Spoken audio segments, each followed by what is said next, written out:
शिकलो फार्मसी. पुण्यातल्या Bharati Vidyapeeth institute of फार्मसीमधनं मी माझा डिप्लोमा कंप्लीट केला. आणि डिप्लोमा करत असताना थोडंसं पुण्यात ऍक्टिंग, मॉडेलिंग, काही असाइनमेंट्स, रॅम्प शोज वगैरे मी करत होतो. एक ऍव्हरेज ऍक्टर महिन्याला ₹1,00,000-1,50,000 कमवतो मुंबईत, which is okay at the start.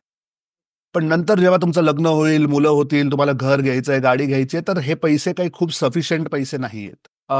करता करता 2020 पर्यंत माझी पुण्यात 4 दुकानं आहेत साड्यांची. आम्ही होलसेल रिटेल करतो. वर्षाला 50 कोटीपेक्षा जास्तची मी साड्या विकत होतो. सो कम्प्लिटली बिझनेसच्या झोनमध्ये मी होतो. आणि कोविड आलं.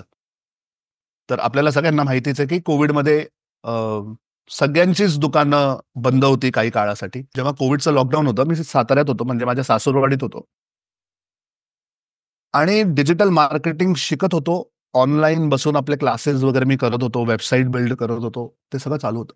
म्हणजे लिटरली काही अशा गृहिणी होत्या, हाऊसवाईफ्स होत्या, ज्यांनी माझ्याकडनं मग डिजिटल मार्केटिंग शिकून कोणी स्वतःचे योगा क्लासेस सुरू केले, कोणी स्वतःचे कुकिंग क्लासेस चालू केले, कोणी स्वतःचं युट्यूब चॅनल सुरू केलं. मग त्यांचं इंस्टाग्राम हँडल करणं, तिथे रेग्युलर पोस्टिंग करणं, त्यांचे रील्स एडिट करणं, रील्स अपलोड करणं, ह्याला 25,000 ते 50,000 रुपये एक व्यक्ती खर्च करतो महिन्याला. आणि हे करायला तुम्हाला दिवसातल्या अर्धा किंवा 1 तास पाहिजे. सी टेक्निकली स्नेहल, आता तुम्ही हा जो कॉन्टेंट पीस बनवताय, माझा इंटरव्ह्यू जो घेताय, तर ह्यात जे लोक आपल्याला ऐकतायत ते पैसे कमवणार आहेत का? तर नाही. पैसे कोण कमवणार आहे? तुम्ही आणि मी. म्हणजे directly or indirectly. Idea is, जो कॉन्टेंट बनवतो तो पैसे कमवतो, जो कॉन्टेंट कन्झ्युम करतो तो डिरेक्टली किंवा इनडायरेक्टली पैसे किंवा वेळ खर्च करतोय. नमस्कार, टीजीव्ही मराठीमध्ये आपल्या सर्वांचे स्वागत आहे. मी स्नेहल सिंग, मी नवीन सामला आणि मी Sucharita Kari. The guiding voice आता मराठीमध्येही आपल्या उज्ज्वल भविष्यासाठी. The guiding voice TGV Marathi channel विद्यार्थ्यांसाठी, तरुण व्यावसायिकांसाठी मार्गदर्शन करण्यासाठी केले गेलेले आहे. आम्ही या पॉडकास्टमध्ये नवीन तंत्रज्ञान ट्रेंड्स, सहजीवनाच्या अनुभवांवर सॉफ्ट स्किल्स, व्यक्तिमत्वासाठी विकास इत्यादींवर चर्चा करू.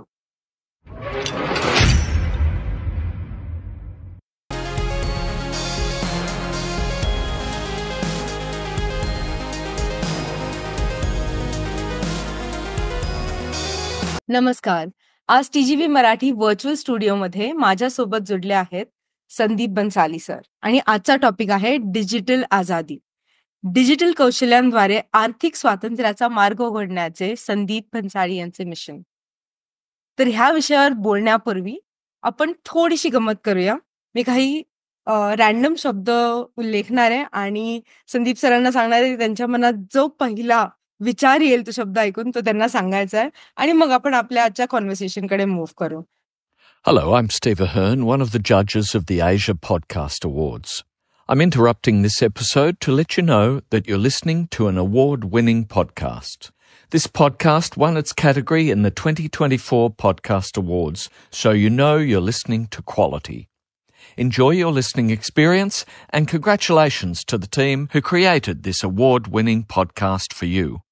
तर first of all Sandeep sir, thank you आज इथे आम्हाला वेळ दिल्याबद्दल आणि इथे असल्याबद्दल. When you are ready? I am ready. Thank you. Perfect. चला, सगळ्यात पहिला शब्द फ्युचर, भविष्य. डिजिटल आहे. परफेक्ट. कंदील. Knowledge, ray of light. Perfect. स्वप्न. पूर्ण होतात, बघा, मोठी बघा. I like that. हास्य, स्माइल. नेहमी असलं पाहिजे चेहऱ्यावर, नाहीतर आयुष्यात दुसरं काय. पॉइंट. होरायझन, क्षितिज. असं काही नसतं. There is no limit. Perfect. जिज्ञासा, क्युरिओसिटी. इनोव्हेशनचा जन्म तिथेच होतो. परफेक्ट. इन्व्हेन्शन, आविष्कार. होतात, प्रयत्न करत राहायचे, होतात. परफेक्ट. एक शेवटचा शब्द, सिरेंडिपिटी, अनपेक्षित योगायोग. चिंता नाही करायची त्याच्याबद्दल. Don't worry about it. I love your attitude. Thank you so much. The guiding voice मराठीमध्ये आपल्या सर्वांचं पुन्हा एकदा स्वागत आहे. टीजीव्ही मराठी आपल्या उज्ज्वल भविष्यासाठी. मी आहे स्नेहल सिंग आणि TGV मराठी या माध्यमातून आम्ही या जगाला थोडं अधिक चांगलं बनवायचा प्रयत्न करीत आहोत. आम्ही महत्त्वपूर्ण गोष्टींबद्दल बोलतो ज्याच्यामुळे तुमच्या जीवन आणि करिअरमध्ये थोडीफार सुधारणा होऊ शकते. तर पुन्हा एकदा संदीप बन्साली सर TGVमध्ये तुमचं स्वागत आहे आणि आमच्या या प्रवासात तुम्ही सहभागी झाला याबद्दल खूप खूप खूप धन्यवाद. Thank you so much. आभारी आहे. माझं सौभाग्य आहे तुम्ही मला इथे बोलवलं. Thank you so much. Thank you. आणि let's jump right into the conversation. तुम्हाला जवळजवळ खूप जण ओळखतात. You being an actor. ॲक्टिंगमध्ये तुमचं करिअर स्टार्ट झालं. मग तिथून फॅमिली बिझनेस आणि आता डिजिटल मूव्हमेंट हे कसं घडलं? ओके. मी शिकलो फार्मसी. पुण्यातल्या भारती विद्यापीठ इन्स्टिट्यूट ऑफ फार्मसीमधनं मी माझा डिप्लोमा कंप्लीट केला आणि डिप्लोमा करत असताना थोडंसं पुण्यात ऍक्टिंग, मॉडेलिंग, काही असाइनमेंट्स, रॅम्प शोज वगैरे मी करत होतो. जसं माझं एज्युकेशन संपलं, मी विचार केला की मला मुंबईत जाऊन ऍक्टिंग या क्षेत्रात थोडासा प्रयत्न केला पाहिजे. तशी काही जास्त रिस्पॉन्सिबिलिटी नव्हती माझ्यावरती. मोठा भाऊ आहे, वडील आहेत, जॉईंट फॅमिली आहे. मुंबईला गेलो, थोडेसे कष्ट घेतले, थोडंसं स्ट्रगल केलं आणि सुदैवाने मला सिरियल्स मिळायला लागले. आधी मी कैक वर्ष हिंदी सिरियल्समध्येच काम करायचो. स्टार प्लस, सोनी, झी, तेव्हा सहारा होतं, तर ते सगळे शोज होते. स्त्री तेरी कहानी, आक्रोश, आप बीती, तुम्हारी दिशा, वो रहने वाली महलों की, आयुष्मान, काव्यांजली, कुसुम असे सगळे हिंदी शोज मी करत होतो. या शोज करत असताना एका शो मध्ये माझी आणि श्वेताची ओळख झाली, माझ्या बायकोची, जी आता माझी बायको. तर श्वेताला भेटल्यानंतर श्वेताने मला मराठी इंडस्ट्रीबद्दल सांगितलं आणि मग मला एक जिज्ञासा, एक क्युरिओसिटी क्रिएट झाली की अरे वा, मराठी इंडस्ट्रीमध्ये पण खूप काम होतं. मी पिवोट केलं आणि मग मी मराठी शोज करायला लागलो. आमचा एक माझा आणि श्वेताचा we were seeing each other, आमचा एक अफेअरही होता तेव्हा. तर we wanted to be together, एकत्र काम करण्याची आमची इच्छा होती. मग मी 4 दिवस सासूचे आणि बाकीचे शोज करायला लागलो. हे सगळं चालू असताना मी रिअलाइज केलं की एक ॲव्हरेज ऍक्टर महिन्याला $1,00,000 1.5 लाख कमवतो मुंबईत, which is okay at the start. पण नंतर जेव्हा तुमचं लग्न होईल, मुलं होतील, तुम्हाला घर घ्यायचंय, गाडी घ्यायची आहे, तर हे पैसे काही खूप सफिशियंट पैसे नाही आहेत. तर 2009-10 मध्ये मी पिवोट केलं आणि मी I went back to my family business. मग मी आणि श्वेता परत पुण्याला शिफ्ट झालो आणि आम्ही आमचं कपड्यांचं, जे माझं बिझनेस आहे साड्यांचं पुण्यात, मी त्याला जॉईन केलं, मग त्याला वाढवायला लागलो. करता करता 2020 पर्यंत माझी पुण्यात 4 दुकानं आहेत साड्यांची. आम्ही होलसेल रिटेल करतो. वर्षाला 50 कोटीपेक्षा जास्तची मी साड्या विकत होतो. सो कम्प्लिटली बिझनेसच्या झोनमध्ये मी होतो. आणि कोविड आलं. तर आपल्याला सगळ्यांना माहितीच आहे की कोविडमध्ये सगळ्यांचीच दुकानं बंद होती काही काळासाठी. आमचंही दुकान बंद होतं आणि तो आमचा पीक सीझन होता. कारण एप्रिल आणि मे मध्ये लग्न असतात आणि मार्चच्या लास्ट वीकमध्ये आम्ही सगळं परचेस करत असतो. आणि त्याच पिरियडमध्ये कोविड अनाऊन्स झाल्यामुळे आमची खूप बोंबाबोंब पंचायत झाली. कारण कॅश फ्लो आमच्याकडे नव्हता. सगळे चेक्स बाहेर गेलेले होते. स्टॉक्स आम्ही बिल्ड करत होतो कारण सीझन येणार होतं. आणि अचानक 22 मार्चला अनाऊन्स झालं की एक आधी असं वाटलं की 1 दिवसासाठी भारत बंद आहे किंवा जनता लॉकडाऊन आहे. आणि मग त्या दिवशी संध्याकाळी 8 वाजता प्रधानमंत्री साहेब आले आणि त्यांनी सांगितलं की आता हे वाढणार 14 दिवस अजून, मग परत अजून 14 दिवस. तर आधी 1-2 दिवस ठीक होतं. थाळी वाजवली, टाळी वाजवली, केक बनवून खाल्ले, झुंबा केला, ते सगळं चालू होतं. मग जसे आम्ही एप्रिलमध्ये गेलो, एप्रिलच्या महिन्यात आम्ही आलो, 250 कामगार आहेत माझ्याकडे, माझ्या दुकानांमध्ये. म्हणजे 250 कुटुंब माझ्यावरती डिपेंडेंट आहेत. आणि त्यांना पूर्ण महिन्याची सॅलरी देणं एवढेही पैसे माझ्याकडे नव्हते. तर तो जो पिरियड होता तो खूप असा भीतीदायक पिरियड होता की अचानक तुम्ही कोटी रुपयाचा बिझनेस करताय आणि सगळं व्यवस्थित चालू आहे आणि काहीतरी इतकं अनपेक्षित होतं तुमच्या आयुष्यात आणि सगळं बंद पडतं. इनफॅक्ट जेव्हा सगळी लोक एन्जॉय करत होते कोविडमध्ये, माझा मोठा भाऊ आणि मी माझ्या वडिलांना आम्ही नर्वस होतो. आम्हाला माहित नव्हतं फ्युचर काय. आम्ही घाबरलेलो होतो. ॲज सून ॲज कोविड थोडंसं रिलॅक्स झालं, मी बघितलं की ज्यांचं ऑनलाईन काम आहे जे वर्क फ्रॉम होम करतायत, ज्यांचं डिजिटल बिझनेस आहे, ज्यांचं डिलिव्हरी बेसवर काम होतंय, त्यांचे बिझनेसेस चालतायत, आमचे बंद होते. दॅट वॉज द पॉइंट की मी डिसाईड केलं की जसं एखाद्या आंतरप्रेनर व्यवसायिकाला आपलं बिझनेस उभं करणं इम्पॉर्टंट आहे, तसं त्याची सुरक्षता, त्याचं इन्शुरन्स आणि वेळेनुसार त्यात बदल आणणं हे पण त्या बिझनेस ओनरचं कर्तव्य आहे. And that was the point की मी ठरवलं की आता डिजिटल मार्केटिंग हे शिकलंच पाहिजे. म्हणजे आपलं बिझनेस हे आपण ऑनलाईन कसं न्यायचं, डिजिटल प्लॅटफॉर्म्सचा उपयोग कसा करायचा आणि कोविड सारखी जर का कधी परत सिच्युएशन आली तरी आपलं घर, आपलं दुकान बंद नाही पडलं पाहिजे.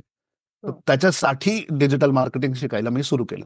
सॉरी थोडंसं मी लॉंग कट मध्ये सांगितली, नाही. तो कॉन्टेक्स्ट मिळणं इम्पॉर्टंट होता.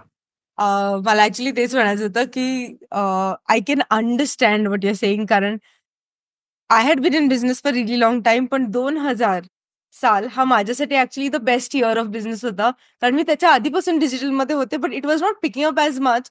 But when everybody was at home, it हो, शिफ्टेड. सो चालतंय. डिजिटल मार्केटिंगचं इम्पॉर्टन्स कुठेतरी आय टोटली गेट इट. आणि thank you for actually sharing the journey, कारण स्टेप बाय स्टेप तुमचं विजन कसं क्रिएट झालं हे आम्हाला अगदी क्लिअरली दिसतंय. When you returned to Pune, okay, you shifted your focus multiple times. तर प्रत्येक करिअरच्या टप्प्यामध्ये जो बदल आला, ओके, त्यात how do you think you kept going?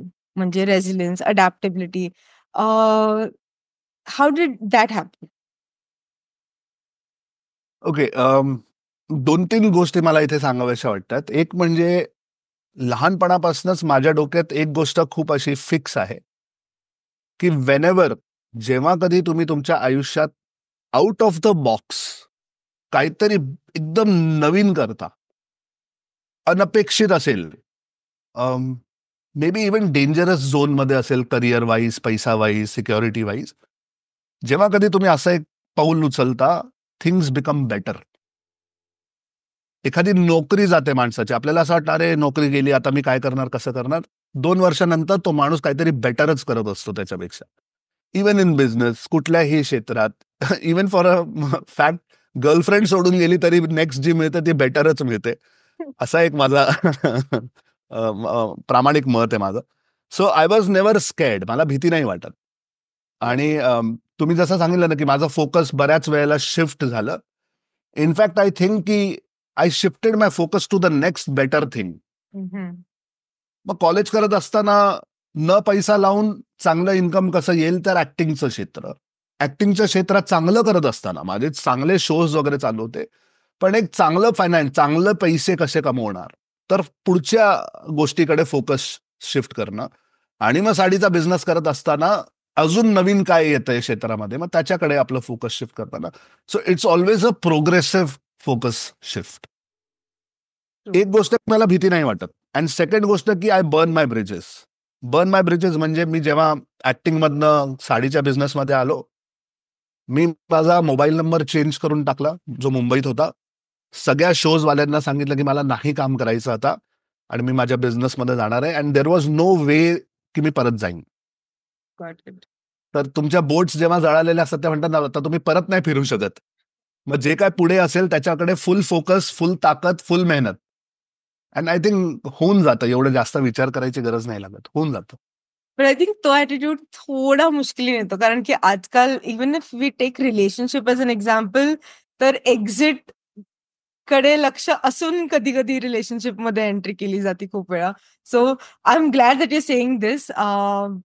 पण in all the shift, okay, म्हणजे if I am looking at your career to your acting career to family business to now digital marketing, या काळात खूप गोष्टी घडल्या. GST full completely बदलला, monetization, demonetization अत्यंत हो, झालं, त्यानंतर पॅन्डेमिक हिट केला, ओके. तर हो. ह्या अख्ख्या अखंड जर्नीमध्ये, ओके, एखादा पर्टिक्युलर चॅलेंज तुम्हाला वाटला की ह्याच्यामुळे मी हे डिसाईड केलं की आता मी डिजिटलच जाणार. सो ऑफकोर्स वन तो was your journey which you shared initially, पण एखादी पर्टिक्युलर गोष्ट which kept you going. See in fact I will tell you something. महत्वाची गोष्ट सांगतो मी. डिमॉनिटायझेशन ठीक आहे, सगळ्यांसाठीच थोड्या वेळासाठी त्रासदायक होतं, पण आय थिंक त्याचा काही एवढा काय खूप फरक पडला नाही कोणाला. आजही कॅश तशीच चालू आहे and everything is back to normal. जीएसटीमुळे मोठा फरक पडला कारण कपडा, साडी याच्यावरती आधी टॅक्सच नव्हता. तर हे नॉन टॅक्सेबल कमोडिटीमधनं आम्ही टॅक्सेबलमध्ये आलो होतो. तर it was a big shift. पण मला आधीपासून एक्साईज, TDS, वॅट, ऑक्ट्रॉय हे सगळे टॅक्सेस माहीत होते. सो मला काही त्याचा जास्त प्रॉब्लेम नाही आला आणि मी माझा बिझनेस हा 100% वाईट करत होतो. वाईट म्हणजे WHIT. वाईट म्हणजे माझं पक्क काम होतं. माझं कॅशमध्ये काहीच डिलिंग नव्हतं कारण आमचे मल्टिपल स्टोअर्स आणि सगळं सॉफ्टवेअर ड्रिव्हन वगैरे होतं. तर मला त्याचा ट्रेडिशनल बिझनेसमॅन सारखा मला काही त्रास झाला नाही. कमिंग टू कोविड नंतर मी माझं स्वतःचं बिझनेस ऑनलाईन नेण्यासाठी डिजिटल शिकलो. That's fine. One important incident, एक खूप महत्वाची गोष्ट जी घडली, मी साताऱ्यात होतो तेव्हा. जेव्हा कोविडचं लॉकडाऊन होतं मी साताऱ्यात होतो, म्हणजे माझ्या सासूरवाडीत होतो आणि डिजिटल मार्केटिंग शिकत होतो. ऑनलाईन बसून आपले क्लासेस वगैरे मी करत होतो, वेबसाईट बिल्ड करत होतो, ते सगळं चालू होतं. अचानक एके दिवशी मी माझ्या खिडकीतनं, माझा हायवे दिसायचा माझ्या खिडकीतनं, तर साताऱ्याच्या हायवेवरती ना मला लोक चालून जाताना दिसली. आणि दॅट वॉज द पिरियड की जेव्हा लोकांचा जमाव एकत्र येणं वगैरे अलाउड नव्हतं. तर मी म्हटलं ही कोण लोक आहेत, बावळट आहेत ही, चालत चाललेत रोडवर, असं अलाउड नाहीये, किती डेंजरस आहे कोविडचं. सगळ्यांना भीती होती तेव्हा. आणि काही लोक गेल्यानंतर अजून काही लोक आली, मग खूप सारी लोक आली आणि काही एक वेळेत मी बघितलं की हजारो लोक चालत होती. And I got curious. मी खाली उतरलो, रोड पाशी गेलो गाडी घेऊन आणि मी म्हणजे विचारलं, कारण माझं दुकान त्याच रोडवर होतं, की काय चाललंय. तर आय गॉट टू नो की हे मायग्रंट वर्कर्स आहेत, जे खाली बँगलोर आणि साऊथच्या स्टेट्समधनं चालून स्वतःच्या घरी चाललेत. हे सगळे मध्य प्रदेश, राजस्थान, पंजाब, दिल्ली, हरियाणा साईडची लोक आहेत. आणि त्यांची जी हालत बघितली मी, त्यांना खायला कोणी देत नव्हतं, पाणी कोणी पाजत नव्हतं आणि ती चालत हजारो किलोमीटर निघाली होती. तर it was a moving thing. म्हणजे हलतो माणूस जेव्हा एखादा असं दृश्य बघतो ना. आणि मी घरी आल्यावर मग परत आपला डिजिटलचा क्लास करत होतो आणि सतत माझ्या मनात असं येत होतं की हे जे नॉलेज आहे डिजिटलचं, हे या लोकांपर्यंत पोहोचायला पाहिजे.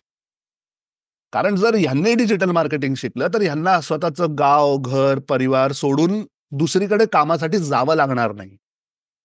हे कुठल्याही म्हणजे रिमोट लोकेशनवर बसून आपलं इन्कम करू शकतात. There are so many sources ज्याने हे काम करू शकतात.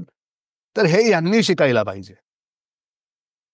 आणि मग ते जे आमचे सर होते ते आम्हाला शिकवत होते, मी ऐकत होतो आणि मग मला विचार पडला की अरे पण हे तर सगळं इंग्लिशमध्ये चालू आहे.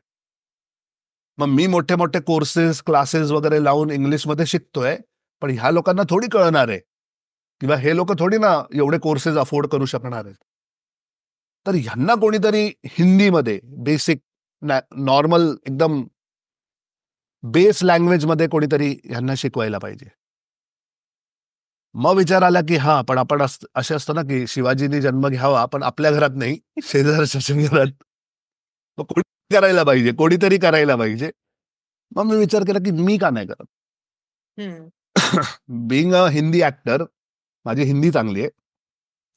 मराठी कारण मी पुण्याचा आहे, बायको माझी महाराष्ट्रीयन आहे, तर मराठी ही माझं चांगलं आहे. तर आय कॅन ट्राय की या लोकांना मी का नाही शिकवत. तर मी असं अनाऊन्स केलं सोशल मीडियावर की मी फ्रीमध्ये डिजिटल मार्केटिंग शिकवणार आहे. ज्यांना ज्यांना इंटरेस्ट आहे त्यांनी क्लिक करा, रजिस्टर करा, Zoom वरती या. आणि मी अनाऊन्स केलं आणि मी लोकांना फ्रीमध्ये डिजिटल मार्केटिंग शिकवायला सुरू केलं. And that was the point जिथे हा डिजिटल आझादीचा जो प्रवास आहे की पिवोटिंग अगेन कपड्याच्या बिझनेसमधनं टीचिंगच्या करिअरमध्ये जी माझी झाली, ती त्या इन्सिडेंट, त्या मायग्रंट वर्कर्सच्या चालून घरी जाण्याच्या इन्सिडेंटमुळे झाली. I can imagine. I literally had goosebumps as you were talking and I can relate to every word. So thank you, thank you, thank you. आपण खूप वेळा हे विसरून जातो की आपली भाषा ह्यात हे खूप गरजेचं आहे खूप जणांसाठी, because the population at the end of the day is still the local speaking one.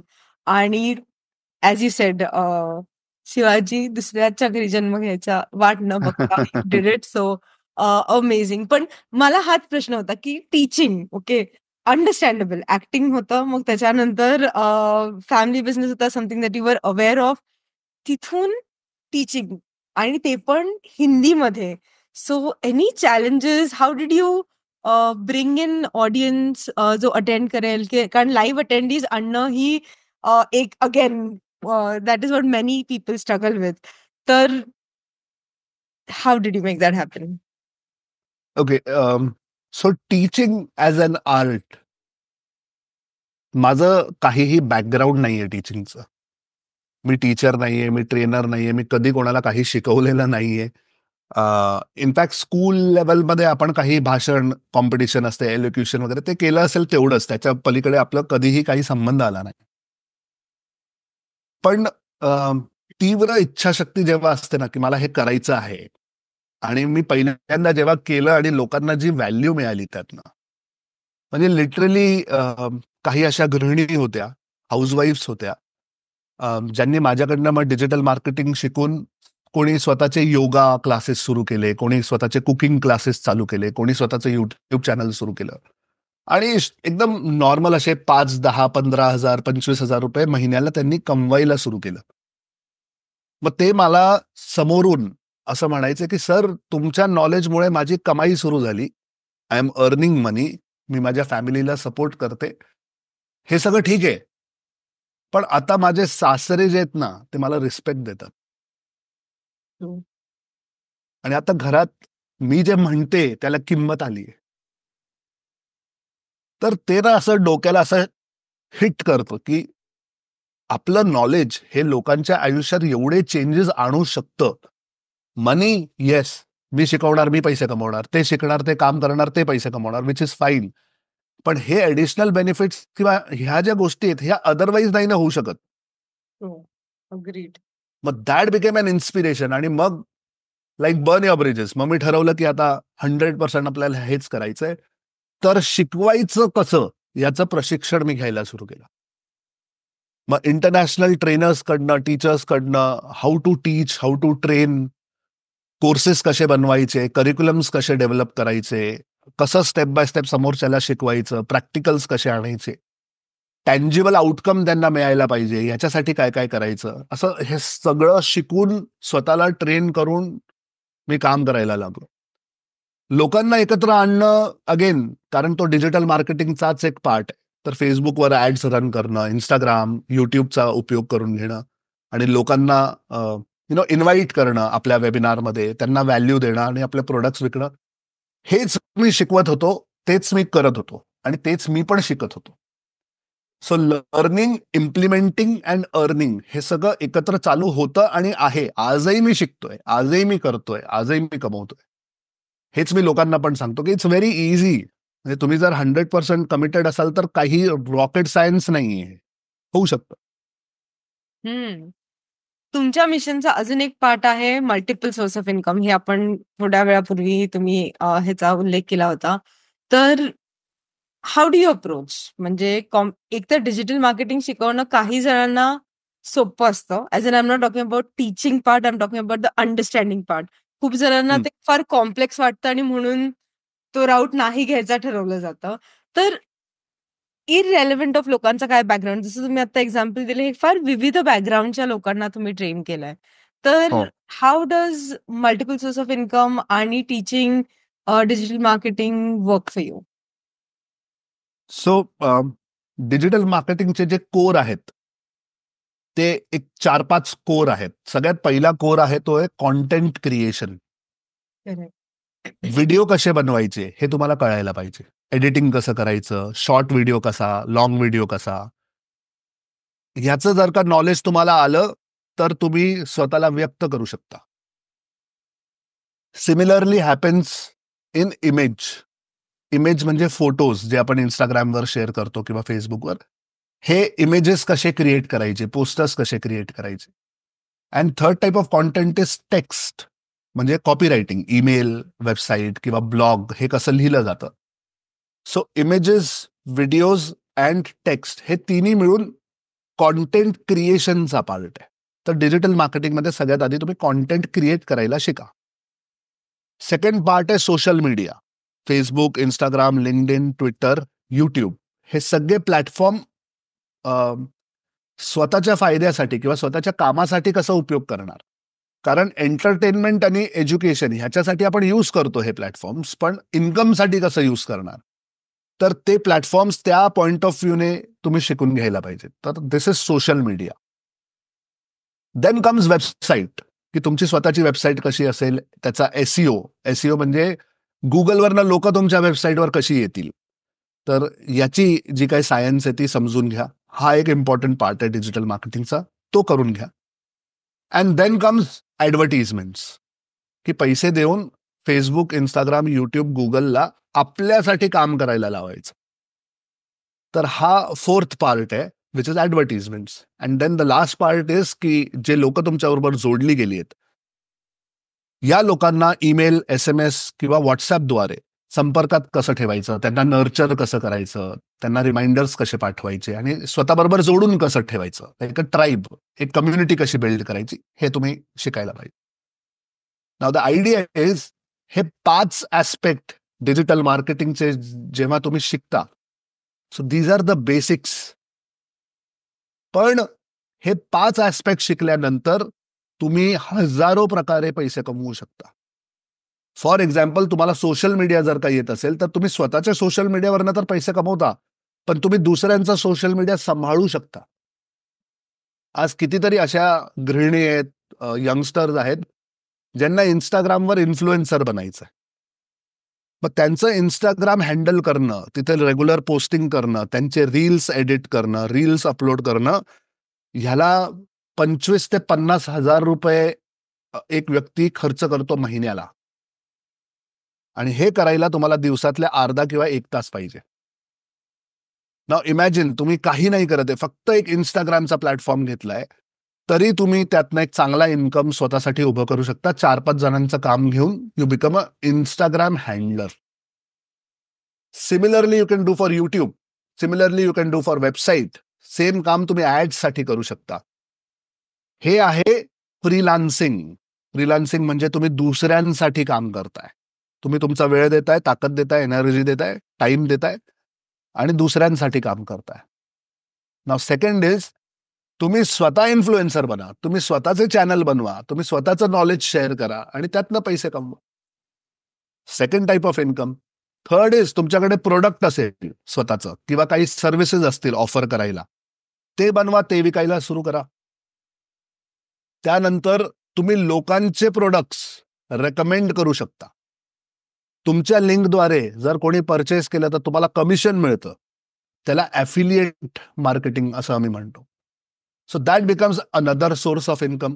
तर जेव्हा तुम्ही माझ्या कोर्समध्ये येता तेव्हा मी तुम्हाला असे 50-100 वेगवेगळ्या पद्धतीचे इन्कम सोर्सेस दाखवतो आणि मी म्हणतो एका वेळेला एक करा, एक झोन घ्या, त्याला सेटअप करा, त्यातनं तुमचा इन्कम सुरू होईल. त्याला ऑटोमेट करा, सिस्टमाइज करा, की त्याला तुम्हाला कमी वेळ द्यावा लागेल किंवा तुमची ताकद तेवढी खर्च होणार नाही. त्याला सेट केल्यानंतर मग सेकंड इन्कम सुरू करा, मग थर्ड इन्कम सुरू करा, मग फोर्थ इन्कम सुरू करा आणि अशी तुमची मल्टिपल सोर्सेस ऑफ इन्कम सुरू होतात. आयडिया इज, कुठल्याही माणसाला जर फायनान्शियल फ्रीडम हवं असेल तर तुमच्याकडे एक इन्कम सोर्स नाही, मल्टिपल असले पाहिजेत, की पुढे मागे काही झालं, एखादा बंद पडलं तरी you are not in a problem. So म्हणून MSI, multiple source of income. Perfect. Thank you इतक्या छान पद्धतीने सांगितल्याबद्दल. कारण most of the times again there is a lot of confusion की मल्टिपल सोर्स म्हणजे काय, म्हणजे मला खूप जास्त करावं लागेल का, आणि ते तुम्ही खूप छान पद्धतीने सिम्प्लिफाय केलं. Satish sir, over 25,000 paid subscribers आहेत तुमचे, मेंबर्स आहेत तुमचे, ओके. तर एखादी अशी स्टँड आउट करणारी ट्रान्सफॉर्मेशनल स्टोरी आहे का कुणाची, जी आमच्याबरोबर शेअर करू शकाल? खूप आहेत माझ्याकडे, स्टोरीज आहेत. मी तुम्हाला विवेक बद्दल सांगतो. विवेक म्हणून दरभंगा, बिहारमध्ये एक माझा स्टुडंट आहे. त्यांनी माझा डिजिटल मार्केटिंगचा कोर्स विकत घेतला, जेव्हा मी तो कोर्स ₹999 द्यायचो. आणि त्याच्याकडे 999 रुपयेही नव्हते. त्याने कुठून तरी अरेंज करून वगैरे वगैरे, मग मला आधी 300 रुपये दिले, मग 500 रुपये दिले, असं करून त्यांनी फीस भरली. आणि फर्स्ट टाइम जेव्हा मी त्याच्याशी बोललो तेव्हा तो एका पत्र्याच्या घरात बसला होता. म्हणजे छत तर पत्र्याचं होतं, भिंती पण पत्र्याच्याच होत्या. आणि दरभंगा बिहारच्या एका गावात तो बसला होता. तर त्याची स्टोरी अशी होती की शिक्षण होतं थोडंफार, पण जॉब मिळत नव्हता, नोकरी मिळत नव्हती आणि कोविडमुळे जॉब गेलेला होता. त्या मुलाने डिजिटल मार्केटिंग शिकलं, लोकांसाठी वेबसाईट बनवायला सुरू केलं, त्याचा SEO करायला सुरू केला. करता करता त्याला कुठेतरी ॲनिमेशन कोणीतरी शिकवलं. तर त्याने ॲनिमेशन शिकलं आणि मग तो लोकांसाठी ॲनिमेशन करायचा. मग त्याने कम्प्युटर विकत घेतला, त्याचा स्टुडिओ बनवला. त्याने ॲनिमेशन शिकवायला सुरू केलं, की लहान मुलांना, यंगस्टर्सला तो ॲनिमेशन शिकवतो. 2021 ला हा मला भेटला. आज 2024 मध्ये त्याने 1 कोटीचा रेव्हेन्यू कंप्लीट केलाय. वाव. सो जेव्हा तो बोलतो ना, त्याच्या गोष्टी तुम्ही ऐकाल तर तुम्हाला असं असेल की इट्स क्रेझी. म्हणजे तुम्ही विचार करू शकत नाही की हा 1000 रुपये द्यायची याची म्हणजे डिफिकल्टी होती याला. आणि आज याने 1 कोटी रुपयाचा रेव्हेन्यू केलाय, स्वतःचा स्टुडिओ बनवलाय, चांगले त्याचे स्टुडंट्स आहेत, काम पण करतोय, मल्टिपल सोर्स ऑफ इन्कम. म्हणजे वेबसाईट पण बिल्ड करतो, SEO पण करतो, स्वतः पण ॲनिमेशन करतो, ॲनिमेशन करायला शिकवतो पण. And it has completely changed his life. So all this things are possible. हे होऊ शकतं, इट इज पॉसिबल. आणि हा असा विवेक नाही. माझ्याकडे आता काही स्टुडंट्स आहेत ज्यांनी 1 कोटीपेक्षा जास्तचा रेव्हेन्यू केलंय, 10 लाखापेक्षा जास्तचा रेव्हेन्यू केलंय. इनफॅक्ट आम्ही त्यांना अवॉर्ड्स देतो, की तुम्ही जेव्हा 1 लाख कंप्लीट करता तुम्हाला लखपतीचा अवॉर्ड मिळतो. तुम्ही 10 लाख कंप्लीट केले तर तुम्हाला मिलियनेअरचा आम्ही अवॉर्ड देतो. आणि कोटी कंप्लीट केलं तर आम्ही तुम्हाला करोडपतीचा अवॉर्ड देतो. तर वी हॅव गेमिफाईड इट. आणि खूप मजा येते ह्या सगळ्या स्टोरीज ऐकून. वेगवेगळ्या बॅकग्राऊंडमधनं वेगवेगळ्या चॅलेंजेस घेऊन लोक येतात. अँड एकच फक्त त्यांच्यात असतं की मला करायचंय. आणि ती जी इच्छा असते ना, ती जी ताकद त्यांना मिळते ना त्यांच्या वाय मधनं, की वाय क्लिअर आहे, की आम्हाला करायचंय, ते अमेझिंग रिझल्ट त्यांना देतं. Amazing. I'm kind of spellbound after listening to this. But going through, एखादा फीडबॅक जो you know जो तुम्हाला भेटला for your mentorship, which either helped you pivot or take your mentorship to the next level. मला खूप feedback मिळतात आणि I am so overwhelm की माझे जेव्हा स्टुडंट्स मला भेटायला येतात, वर्षातनं 2 वेळा मी लाईव्ह ट्रेनिंग्स करतो. 26 जानेवारी आणि 15 ऑगस्ट असे इंडिपेंडन्स डे आणि रिपब्लिक डे मी असे माझे 2 दिवस नेमलेत. त्या दिवशी मी ऑडियन्सला बोलवतो. पुण्यात, मुंबईत, दिल्लीत कुठेतरी एक ठिकाणी आम्ही करतो. आणि जेव्हा लोक येतात, ग्रॅटिट्यूड देतात, मला ब्लेसिंग्स देतात, आशीर्वाद देतात, त्यांच्या स्टोरीज सांगतात, तर ते इतकं मोठं हाय आहे माझ्यासाठी. लोकांना जी नशा येते ना वेगवेगळ्या पद्धतीनं, मला हे ग्रॅटिट्यूडची नशा आहे. कारण पैसे ठीक आहे, पैसे माझ्याकडे ऑलरेडी आहेत आणि मी माझे कुठलाही बिझनेस करून पैसे कमवू शकतो. नाव माझ्याकडे ऑलरेडी आहे. म्हणजे मी मराठी ऍक्टर राहिलोय, टीव्ही सिरियल्स केलेत, ग्लॅमर, आणि ते सगळं मी ऑलरेडी बघून झालंय. तर आता कशासाठी काम करायचं? तर आता लोकांच्या लाईफमध्ये चेंज आणण्यासाठी, त्यांना अपग्रेड करण्यासाठी काम करायचं. आणि ते जेव्हा ग्रॅटिट्यूड देतात, आपल्याला ब्लेसिंग्स देतात, त्यांचे एक्सपिरियन्सेस सांगतात, ती जी नशा होते ना ती अमेझिंग आहे. आणि त्याच्यासाठीच मी आता 100% या दिशेला पिवोट केलंय. So, taking this to next level, इंडियाला digital capital of the world बनवायचं तुमचं एक विजन आहे, एक दृष्टी आहे. ओके, तर हो. एनी स्पेसिफिक गोल्स जे तुम्ही डिजिटल आझादीसाठी सेट केले, ज्याच्याने तुमचं कमिंग इयर और कमिंग इयर्स मध्ये त्याची प्लॅनिंग आहे तुमची? आयडिया ही आहे की द बिग 5 जे आपण म्हणतो, की फेसबुक, गुगल, इंस्टाग्राम, यूट्यूब, हे जे कोणी 4-5 मोठे प्लेयर्स आहेत इंटरनेटच्या दुनियामध्ये, या प्लॅटफॉर्म्सच्या क्रिएशनमध्ये सगळीकडे इंडियन्स आहेत. म्हणजे आज तुम्ही ऍपलचं एखादं प्रोडक्ट लॉन्च जर का बघितलं, एक 2-3 तुम्हाला त्यात इंडियन दिसतात, जे वॉच बद्दल सांगतायत, कम्प्युटर बद्दल सांगतायत. म्हणजे त्यांच्या टीम्समध्ये आपली लोक आहेत. सॉरी. तर आपल्या लोकांकडे स्किल आहे, नॉलेज आहे. Hence proved. मार्केट आपलं आहे. 140 कोटीचं मार्केट आहे भारत. म्हणजे या वर्ल्ड मधला बिगेस्ट मार्केट आपला स्वतःचा आहे. ते लोक आपल्याकडे येऊन आपल्याला त्यांचे प्रोडक्ट सर्व्हिसेस देऊन पैसे घेऊन जातात. मग आपण स्वतःसाठी हे प्रोडक्ट्स का नाही बनवत? 2018 मी चायनाला गेलो होतो, कॅन्टॉन फेअरला फिरायला गेलो होतो. तर तिथे फेसबुक नाहीये, गुगल नाहीये, युट्यूब नाहीये, व्हॉट्सअप नाहीये. Can you imagine that? आज आपण विचार केला की व्हॉट्सअप बंद झालं म्हणजे विल बिकम हँडिकॅप. पण त्यांनी कधी या प्लॅटफॉर्म्सला येऊच दिलं नाही आणि त्यांनी स्वतःचे सिमिलर प्लॅटफॉर्म्स बनवून त्या चायनीज कंपनीज चायना मार्केटमध्ये स्वतःचे सर्व्हिसेस प्रोव्हाइड करून पैसे कमवतात. आपण का नाही करू शकत? मग जेव्हा आपलीच लोक तिथे जाऊन काम करतायत तर ते आपल्यासाठीच प्रोडक्ट्स जर का बनवतील तर काही काळात India can become the digital capital of the world. माझं एक म्हणणं असतं की ज्याच्याकडे गिराईक आहे, ज्याच्याकडे मार्केट आहे, तो किंग आहे. कन्झम्पशन पॉवर ज्याच्याकडे आहे तो काहीही करू शकतो. तर मी आता माझ्या लोकांना ही प्रेरणा देतो की तुम्हाला इंग्लिश येत नसेल, कम्प्युटर येत नसेल, तुमचा काही बॅकग्राऊंड नसेल, डज नॉट मॅटर. तुम्ही डिजिटल मार्केटिंग शिका, वेबसाईट बिल्ड करायला शिका. आणि तिथे मी नेहमी एक लाईन मारतो की जिसका बाप वेबसाईट बनाएगा उसका बेटा सॉफ्टवेअर बनाएगा. तर आज आपण जर का स्वतःला एज्युकेट केलं, जे अवेलेबल आहे ते समजून घेतलं, तर आपली next generation similar product services स्वतःसाठी क्रिएट करतील. इनफॅक्ट आता जेव्हा हा इंटरव्ह्यू मी तुमच्याशी रेकॉर्ड करतो, मी अमेरिकेत बसलोय. तर इथे जेव्हा मी लोकांना बघतो, खूप मोठा पर्सेंटेज इंडियन्सचा आहे इथे. आणि का या लोकांनी इथे येऊन कामं करावी? आपल्या देशातच मार्केट आहे, पोटेन्शियल आहे, यांनी तिथेच काम करायला पाहिजे. तर this change I want to bring about. आणि माझा टार्गेट आहे की आता 10 लाख लोकांपर्यंत 5 वर्षात मला पोचायचं आहे. आता 25,000 लोकांना मी डिजिटल मार्केटिंग शिकवलंय. हे जेव्हा 10 लाख लोकांपर्यंत पोहोचेल, ऑटोमॅटिकली ते लोक पुढे ते नॉलेज स्प्रेड करतील and it will become a chemical reaction. And then India becomes the digital capital.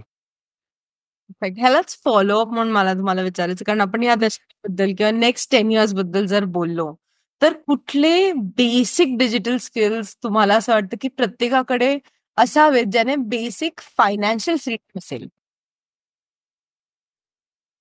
See, the idea is marketing, digital marketing is all about understanding human behavior and human patterns. तुम्ही स्वतःला observe करा. तुम्ही किती वेळ मोबाईलवर spend करता? Videos बघत, reels बघत, शॉर्ट्स बघत. If you are spending considerable amount of time consuming content, तुम्ही कॉन्टेंट कन्झ्युम करताय, तर ज्याने कॉन्टेंट बनवलाय तो पैसे कमवतोय.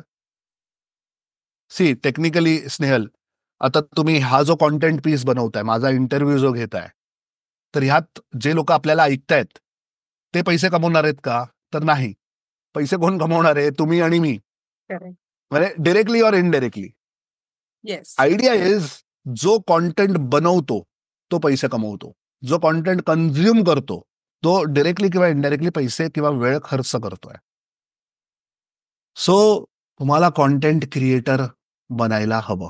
कुठल्याही प्रकारचं कॉन्टेंट, पॉडकास्ट असेल, ऑडिओ असेल, व्हिडिओ असेल, टेक्स्ट असेल, इमेज असेल, ही जी स्किल आहे ही इतकी इम्पॉर्टंट स्किल आहे की ही कधी संपणार नाही.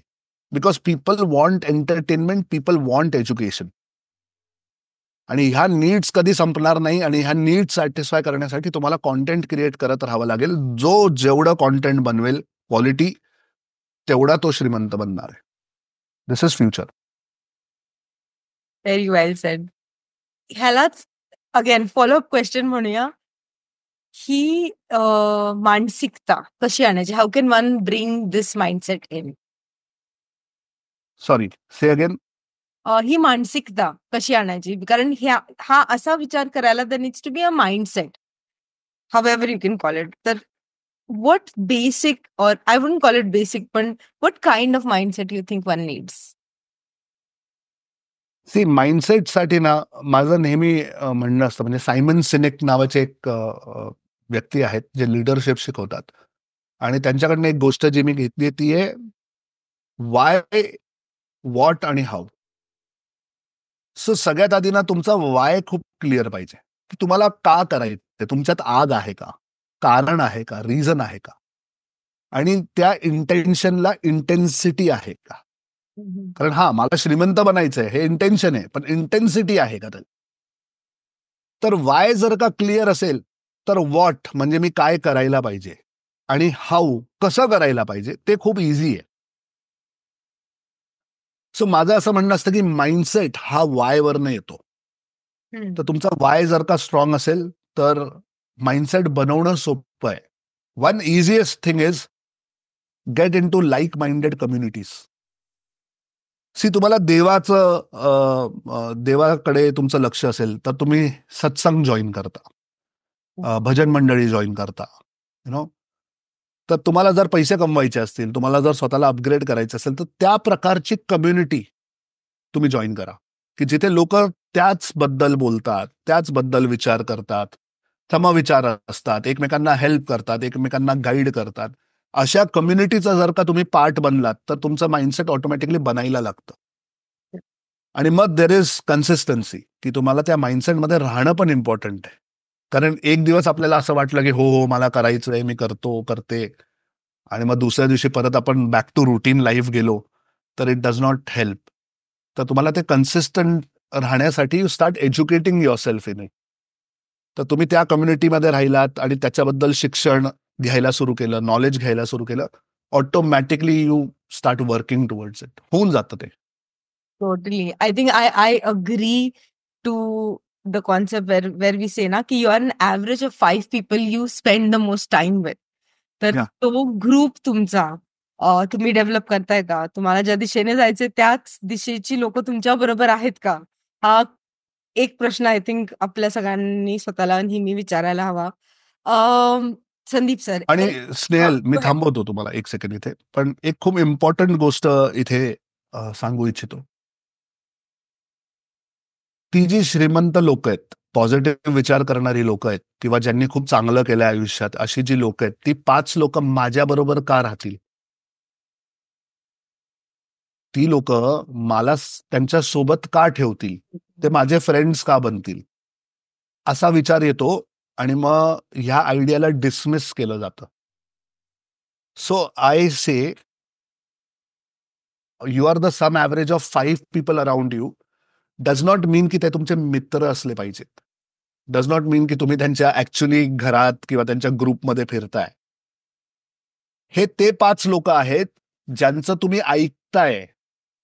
आणि आज पॉडकास्ट, व्हिडिओज, युट्यूब हे एक इतकं मोठं आणि चांगलं माध्यम आहे की तुम्ही ब्रिलियंट माइंड्स जे आहेत या दुनियेतले, त्या लोकांबरोबर वेळ स्पेंड करू शकता.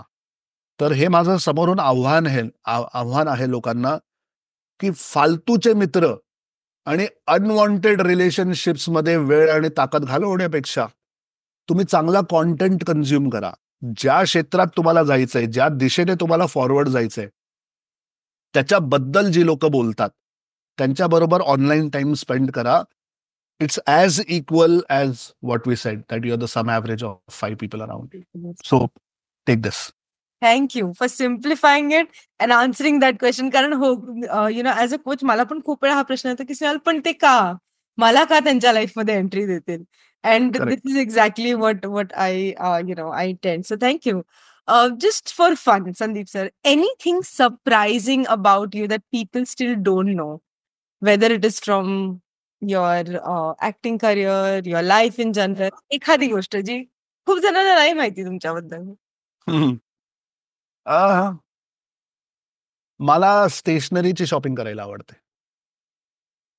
आय कॅन लोकांना कपडा घ्यायला आवडतो, त्यांना लोकांना शूज, वॉचेस. मला एखाद्या स्टेशनरीच्या दुकानात सोडा. म्हणजे पुण्यात विनस ट्रेडर म्हणून एक दुकान आहे किंवा 2-3 स्टेशनरीचे मोठे दुकान आहेत. मला तिथे सोडलं तर मला खूप आनंद होतो. मला वेगवेगळे पेन्स, क्राफ्टचं मटेरियल, अशा गोष्टी घ्यायला खूप आवडतात. Perfect. I can totally relate to that. कारण मी फक्त स्टेशनरी शॉपिंगसाठी जाते. बाकी सगळ्याची शॉपिंग कुणीतरी दुसरं करतं माझ्यासाठी, which I am grateful for. So that was very interesting.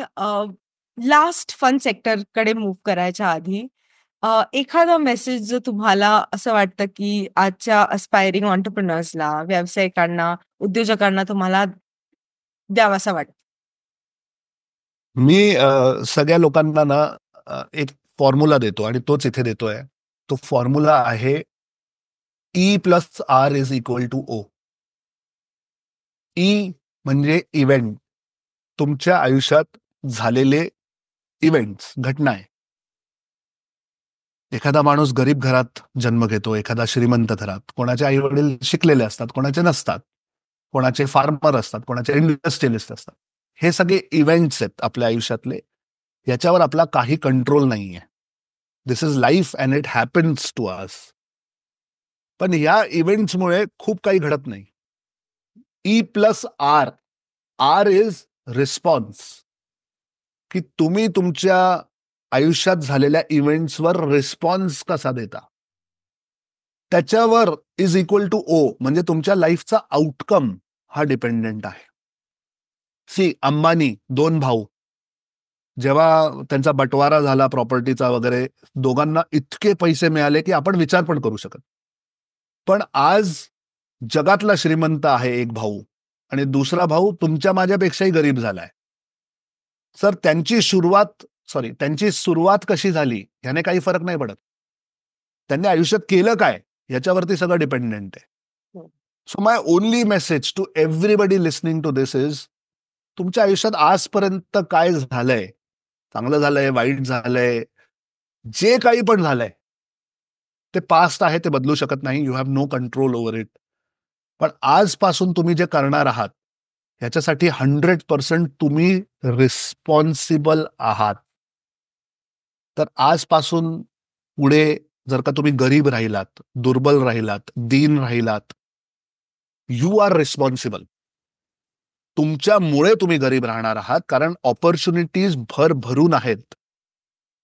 म्हणजे ह्याच्यापेक्षा जास्त गोल्डन पिरियड ह्युमॅनिटीने बघितला नाहीये. समृद्ध पिरियड आहे हा, सगळीकडे हिरवळाट आहे.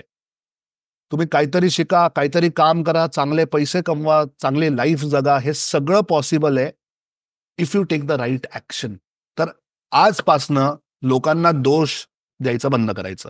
माझ्या आईवडिलांनी माझ्यासाठी हे नाही केलं, माझ्या देशाने माझ्यासाठी हे नाही केलं, पॉलिटिक्सने सपोर्ट नाही केला, किंवा कोणीतरी मामाने मला फसवलं, काकाने मला फसवलं, मला बिझनेस पार्टनरने फसवलं. हे रिझन्स द्यायचे बंद करायचे आणि स्वतःच्या आयुष्याची रिस्पॉन्सिबिलिटी घ्यायची. So E+R is equal to O. Think on this आणि आजपासून परत नवीन सुरुवात करा. थँक्यू. माझ्यासाठी हा फॉर्म्युला फॉर एव्हर लक्षात राहणारा आहे. So thank you. आणि आतापर्यंत आपण खरंच खूप छान संवाद साधलाय. तर थोडंसं आपण ह्याला त्यामुळे तडका देऊया. मी again we are going to go to kind of a rapid fire. Okay. Okay. 4-5 प्रश्न आहेत.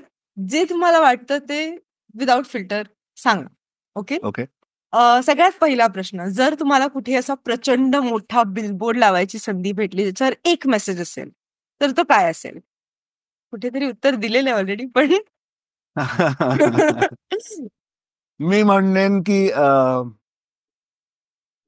शिका, शिकवा, कमवा. Learn, teach, earn. Perfect. Now you have already been a celebrity, but I'll still ask you, कारण की you'll also have some people as celebrity in your category. तर तुम्हाला एक डेटवर जायची संधी भेटली, लंच और dinner, okay, with a favourite celebrity of yours, तर ती व्यक्ती कोण असेल आणि का?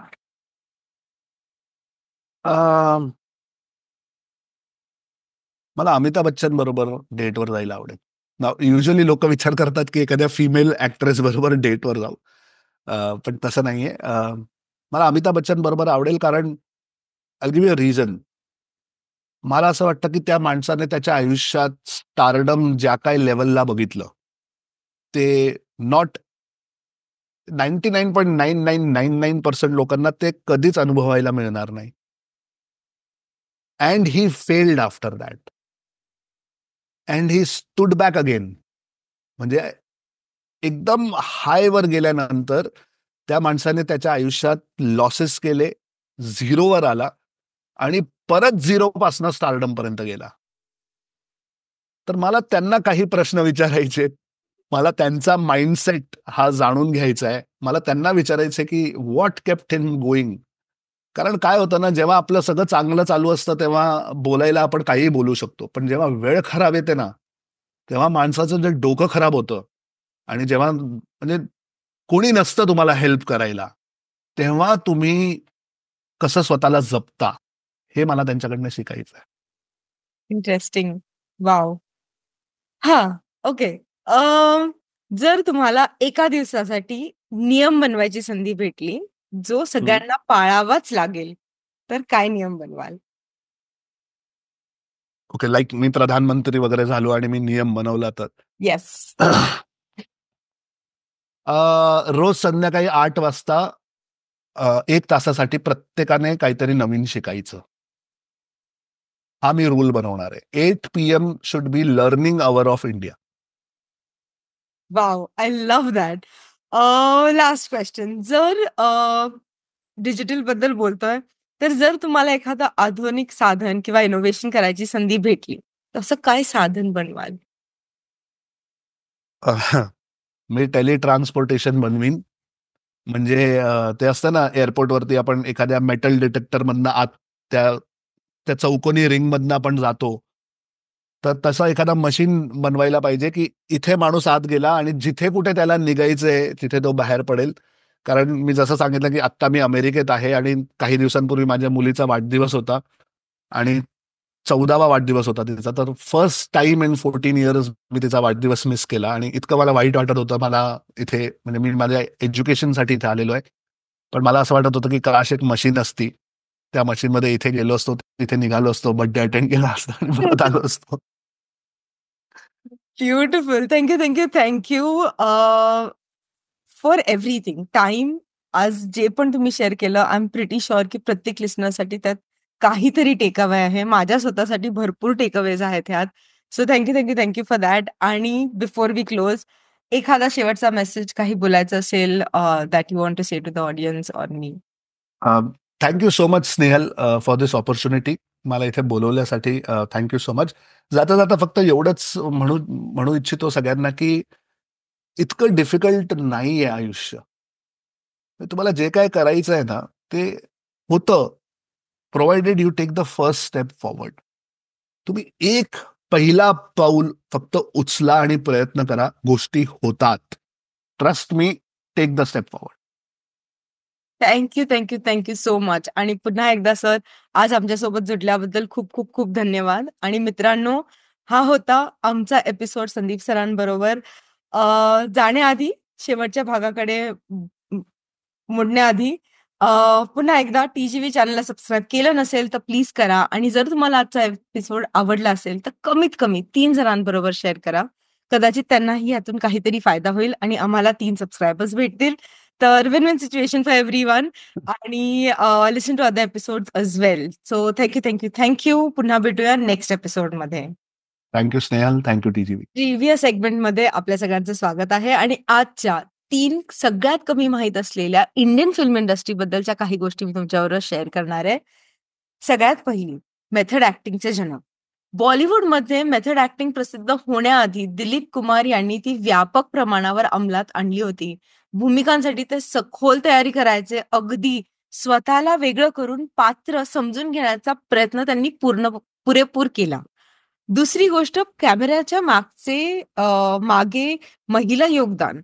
भारतीय सिनेमाच्या सुरुवातीच्या काळात महिला दिग्दर्शक खूप कमी होत्या. पण फातिमा बेगम या भारताच्या पहिल्या महिला दिग्दर्शिका ठरल्या. त्यांनी 1926 मध्ये बुलबुले परिस्तान हा चित्रपट दिग्दर्शित केला होता. आणि तिसरं, आयकॉनिक संवादासाठी डबिंग कलाकार.